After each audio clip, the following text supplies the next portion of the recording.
With a heavy hand his stepfather planned that Joe would grow up to preach, but at just 15 it just didn't seem like a goal he much cared to reach. So he pled with his ma that he didn't want to preach and lead Bible study, but she stood by her man and fancied the plan that her son would soon be somebody.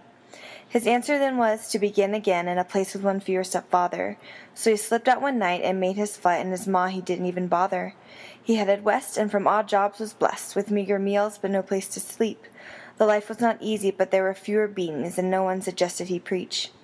He lucked up one day and found a job with good pay, and they even provided a bed. The hash knife outfit had 100 men, and some say 10,000 head. So a cowboy he'd be, and he'd watch close to see the tricks of the trade from the pros. And Joe picked it up quick, and in the saddle he fit. He bought chaps, spurs, and lasso. And he loved the work, and he loved that life, and it was the happiest he'd ever been. He learned to respect, and he earned the respect of the cattle and horses and men.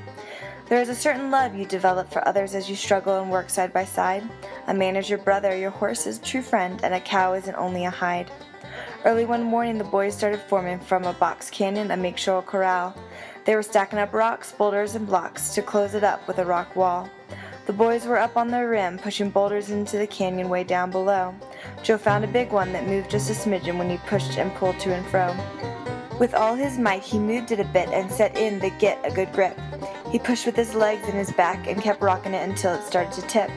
As the boulder broke free, Joe looked to see where the big rock was destined to land. And in that general direction from under the rim, the foreman decided to stand. Joe jumped into action but couldn't get traction and just couldn't stop the momentum. And over the cliff went Joe and the boulder as the cowboys scrambled to stop them. It was a mighty tumble, and Giant's Rock rumble attracted the others' attention. The rock won the race, and Joe second place, and the foreman never was mentioned. The boys got the horses and scooped with the hurt cowboy and headed into the Flaggers' town. They woke up the doctor when they went in without knocking, and on Doc's bed lay Joe down. The doc knew better than object and began to inspect the broken and pale cowboy lad. He found bloody mush in his shirt sleeve and cuff, and the prognosis was going to be bad. It'll have to come off, the doctor explained. There is no bone left, only pieces. His elbow's been crushed, I'm sorry to say, boys, but that's just the way it is. In unison they pulled out their guns, and the doctor's face showed his alarm. Put his arm back together, however you must, but you'll not cut off his arm.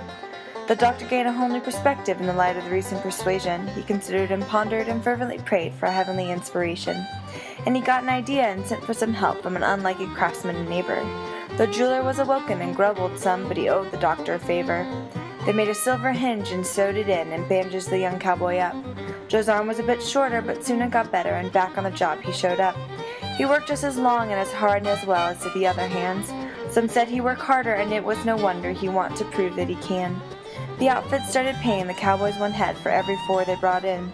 Rounding up strays was paying off well, as Joe's own herd numbered 90 head.